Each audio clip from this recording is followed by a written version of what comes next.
সাংস্কৃতিক সংকট থেকে উত্তরণের উপায় এবং সুস্থ সাংস্কৃতিক বিকাশের পথ খুঁজতে এই আলোচনা সভার আয়োজন করে television reporters association of Bangladesh. শনিবার বিকালে রাজধানীর জাতীয় প্রেস ক্লাব অডিটোরিয়ামে আয়োজিত এই অনুষ্ঠানে ট্যাব এক্সিলেন্ট অ্যাওয়ার্ড 2025 ও প্রদান করা হয়। এতে প্রধান অতিথি হিসেবে উপস্থিত ছিলেন বাংলাদেশ ফেডারেল সাংবাদিক ইউনিয়নের মহাসচিব কাদের গনি চৌধুরী। আলোচনায় অংশ নিয়ে বক্তারা বলেন, যতদিন কোনো জাতি নিজেদের সংস্কৃতি সমৃদ্ধ করতে পারবে না, ততদিন তারা বিশ্বে মাথা উঁচু করে দাঁড়াতে পারবে না।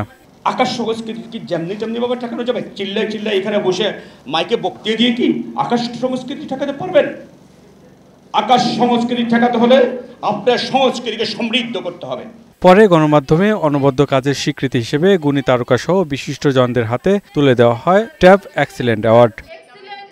এমন সম্মাননা অনুপ্রেরণার হাতিয়ার হয় বলে জানান ট্যাব এক্সিলেন্ট অ্যাওয়ার্ড প্রাপ্তরা। আমরা যারা প্রযুক্তি নিয়ে কাজ করি, শুধুমাত্র এই টেলিভিশন বা ফিল্ম ইন্ডাস্ট্রিতে নয়, বাংলাদেশের যে বিভিন্ন সেক্টর আছে সেই সেক্টরে যদি এই ধরনের কাজের স্বীকৃতি দেওয়া হয়, তাহলে আমি মনে করি যে আমাদের দেশে যে মেধাবী ইঞ্জিনিয়ার আছে বা যারা এক্সপার্ট আছে, তারা হয়তো দেশে থেকে এই ক্ষেত্রটাকে আরও বেশি সমৃদ্ধ করতে পারত।